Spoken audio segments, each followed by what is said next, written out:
আসসালামু আলাইকুম। আশা করি সবাই ভালো আছেন। আলহামদুলিল্লাহ আপনাদের দোয়াতে আমি অনেক ভালো আছি। তো চলে আসলাম প্রতিদিনের মতো নতুন একটি ব্লগ নিয়ে। আজকে দেখেন যে আমার শাশুড়ি সকালবেলা মুরগির খোয়ার ছাড়ছে, মুরগিগুলো কি সুন্দর বের হয়ে আসতেছে। এটা আমার কাছে অনেক ভালো লাগে, সুন্দর লাগে দেখতে।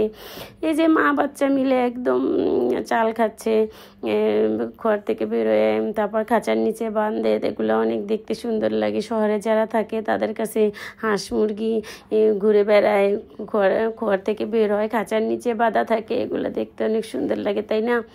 এই যে দেখেন মুরগির কতগুলো বাচ্চা নিয়ে একদম পিল পিল পিল পিল করতেছে, এগুলো দেখার মতন আর কি। যাই হোক, মুরগি এখন দেখা শেষ, চলে আসলাম চকে আমার শ্বশুর শাশুড়ির সাথে, একদম ভাগনা ভাগ্নি ননদ সবাইকে নিয়ে চকে চলে আসলাম। গায়ের ভিতরে একটা কারণ আছে, সেটা হলো খুশির বিষয়। আমার শ্বশুর আমাদেরকে জমিন দেশে বাড়ি করার জন্য বলছে, তোমরা এখানে বাড়ি করবা, ওইটাই আর কি দেখতে আসা হলো। এই যে দেখেন সবাই মিলে একদম হুড় হুড় করে চলে আসছে। রাস্তা থেকে চকটা অনেক নিচু আর কি, আসতে একটু কষ্টই হয়, তারপরেও একটা আনন্দের বিষয়, তাই না? যে শ্বশুর থেকে শ্বশুর ছেলেকে জমিন দেওয়া হয়েছে, যে তুমি এখানে বাড়ি করবা, তুমি বাড়ি করে থাকবা। আপনার ভাইয়া এই চকটা অনেক পছন্দ করে, আমার মেয়েদের খুব পছন্দ। তো এই জন্য আমার শ্বশুর এখান থেকে আমাদের দিছে আর কি, তাই আমরা অনেক খুশি। পরে একদম সবাই মিলে মাপ টাপ দিয়ে দেখতেছে, যেহেতু এখানে বালু ভরাট হবে সেজন্য। তাই আমার শাশুড়ি বলতেছে এখান থেকে কাজ ধরবা, এখান থেকে কাজ ধরলে বেশি ভালো হবে, সমস্যা হবে না। তাই ওইভাবে আর কি ফিতা দিয়ে রশি দিয়ে একদম নল দিয়ে মাপ ঝোপ করে দেখা হচ্ছে। যেহেতু এটা আশেপাশে বাড়ি নেই, আমাদের তো একটু ভালো করে মাপ দিয়ে নিতে হবে, তাই না? নাহলে পরবর্তীতে কারোর সাথে সমস্যা হবে, পাশের যে থাকবে তার সাথে। ওইটা করাই আর কি ভালো। তাই আমি একটু দেখতেছি এদিকে ঘুরে ঘুরে আর কি। সবুজ সবুজ তো আমার অনেক পছন্দের জিনিস, আর যদি হয় প্রাকৃতিক সব কিছু, তাহলে তো অনেক ভালো লাগে, তাই না? ওইটাই আর কি আমি সবার সাথে একটু শেয়ার করতেছি, যে সবাই দেখুক, আমি একা কেন দেখবো। তাই এই যে ওগুলা একদম দেখা টাকা হয়ে গেছে। পরে যে ভাইকনাকে নিয়ে একদম আমি ওই যে খানকুনি পাতা, ওইটা দেখে আমার লোভ সামলাইতে পারলাম না, বললাম তুমি এটা নাও, বাড়িতে গিয়ে ভর্তা করে খাবো। তো উঠাইতেছে যে আচ্ছা আমি উঠাই, পরে ওগুলো উঠানো হলে বাড়িতে চলে যাব আর কি। তাই এই যে যেই কথা সেই কাজ, একদম উঠানো শেষের দিকে। ও করছি কি, আমার কথা শোনে না। আমি বলতেছি হয়ে গেছে, আমার সাথে একটা ছাতাও ছিল, ছেঁড়াতে দেখা যায়, তাই না? পরে বললো আমি আর একটু বেশি নেই। দেখা যায় শাকসবজি টোকাইতে গেলে তখন অনেক টোকাই দিয়ে ইচ্ছা করে, এরকম আর কি। এটা আমার বেলায় হয়, সবার বেলায় একই। তাই এই যে ও বেশি করে নিচ্ছে, বলে আর লাগবে না, চলো এবার যাই। রোদ কিন্তু রইতে কষ্ট হচ্ছে, বলে না আর কটা বেশি নেবো, বাড়িতে সবাই মিলে খাবে আর কি, এই জন্য আর কি। তাই এই যে ও নিচের দিকে নামলো, উঠাচ্ছে। পরে আমি বলতেছি আর দরকার নেই, চলো বাবা, বাড়িতে অনেক কাজ আছে, মেহমান আসবে আজকে, আমার ফুফু শাশুড়ির লোকজন, ওনাদের বাড়ি থেকে লোকজন আসবে আমাদের বাসায়। তাই এর আগে তো দেখছেন আপনারা যে আমার ফুফু শাশুড়ির বাড়িতে বেড়াতে গেছিলাম আমরা গতকালকের, ওনাদের বলে আসছি, আমাদের বাসায় দাওয়াত দিয়ে আসছি। তাই ওনারা চলে আসছে। এখন আমি তো বাড়ির বউ, সবসময় তো আর ভিডিও করা যায় না, তাই না? সকালবেলা ক্যামেরাটা হাত থেকে রাখার পরে পর্যন্ত আর ধরতে পারি না, এখন একটু ধরলাম। যাই হোক, বরাবর তো একটু কষ্ট বেশি হয়, স্বাভাবিক, সবাইয়ের মন রক্ষা করতে হয়, ওইটাই আর কি করা হচ্ছে। তো এই জন্য আর সবসময় পারি না ভিডিও করতে, কিছু করার নাই। মেহমান চলে আসছে, মেহমানদেরকে নাস্তা দিতে আসলাম, রান্নাঘর থেকে চলে আসছি নাস্তা দেওয়ার জন্য। তাই এই যে মেহমান এনে হয়েছে বড় মেহমান, আমার দেওরের মেয়ে। বাচ্চাদের আদর করলেই তো বড়দের হয়ে যায়, তাই না? ওইটাই করা হচ্ছে। বলতেছি তুমি আগে নাও, তুমি আগে খাও আম্মু, এটা বলে ও অনেক মজা করে আর কি। ছোটো মানুষ হইলেও অনেক বুদ্ধি আছে, ওর লক্ষ্মী মেয়ে অনেক। আমার আর ফুফাতো দেওরের একটা ছেলে একটা মেয়ে আর কি।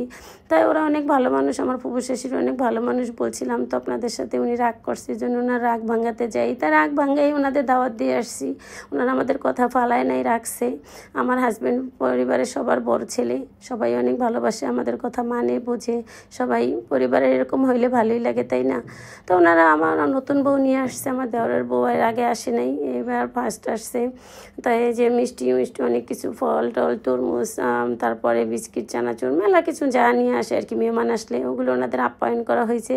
তারপর বাইরে চলে আসছে, আমার ভাইকনা আসছে একটা, ওনাদের ছেলে, ও আবার গাছ থেকে আতা পারছে। আমাদের বাড়িতে একটা আতা গাছ আছে।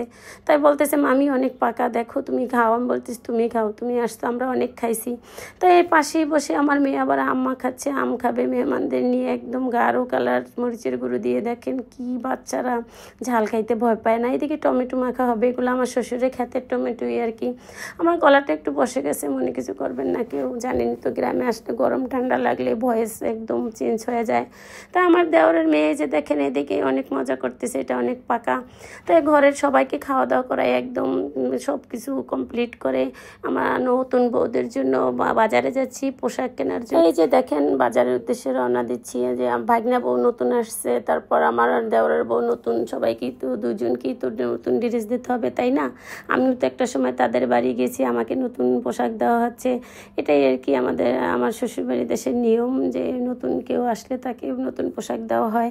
তো ওটার জন্যই আপনার ভাইয়াকে নিয়ে বাজারে চলে আসছি। এখন দেখতেছি গরমে পরার জন্য একদম নরম যেই ড্রেসটা সফট ওইরকম কোনো ড্রেস নেব, যেহেতু একজনের বাচ্চা হবে আর একজন বাচ্চা ছোট, ওরা এই ধরনের পোশাক পরলে অনেক আরাম পাবে। তো ওইটাই আর কি করতেছি, দেখতেছি আপনার ভাইকে বলতেছি দেখো তুমি যেটা বেশি ভালো হবে ওইটাই নাও। এই যে মনে করেন সারাদিন ক্যামেরা ধরা হয় না, রান্না বান্না অনেক আয়োজন কাজ ছিল, ওগুলো কিছুই দেখাইতে পারি নাই, যেহেতু যারা কাজে ব্যস্ত থাকে তারা সব কিছু দেখাইতে পারে না, এটাই আর কি সত্য কথা আর কি। যাই হোক ওগুলো মনে কষ্ট নিই না, আমি আনন্দ করি আর কি। তাই যাই হোক বাজারের কাজও শেষ, এখন আমরা বাড়ির উদ্দেশ্যে রওনা দেবো, আমরা যাব তারপর ওনারা বাড়িতে চলে যাবে, এটা এই জন্য আর কি তাড়াহুড়ো করে চলে আসলাম। তাই এই যে আসার পথে দেখেন আকাশে কত সুন্দর একটা সিন, সূর্যটা একদম পরন্ত বিকাল, সূর্যটা একদম হেলে গেছে পশ্চিম আকাশে, খুব সুন্দর লাগতেছে। আপনি ভাই আবার হাত দিয়ে দেখাচ্ছে। আর আমার শ্বশুরবাড়ির দেশে আমি তো সবসময়ই বলি যে ভ্যানে ওঠার মজাটাই একটু আলাদা, যে ভ্যানে উঠলে অনেক ভালো লাগে আর কি, একদম খোলা সামনে দিয়া জায়গাটা ফাঁকা থাকে, বাতাসটা খুব সুন্দরভাবে লাগে, আমার খুব ভালো লাগে। রাস্তা খুব ভালো, তো রাস্তা ভাঙা না, এই জন্য আরও বেশি ভালো লাগে সবুজের মাঝখান দিয়া যাইতে। তাই আমি পুরো রাস্তাটাই আর কি চেষ্টা করছি ভিডিও করার, মিস করি নেই, যেহেতু আমার ভালো লাগে, আমি মনে করি সবারই ভালো লাগবে আর কি এগুলো দেখতে। আমার মেয়েও বলে আম্মু রাস্তার এই সিনগুলো আমার কাছে অনেক ভালো লাগে, সুন্দর লাগে। তাই এই যে আমার বাবার বাড়ির উদ্দেশ্যে বেশি করে করা, ওনারা দেখুক আমার শ্বশুরবাড়ির দেশটা কেমন, এটাই আর কি বলতে বোঝাচ্ছি।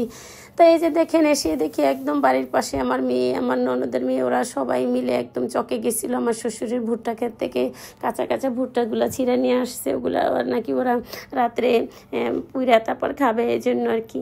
তাই এই যে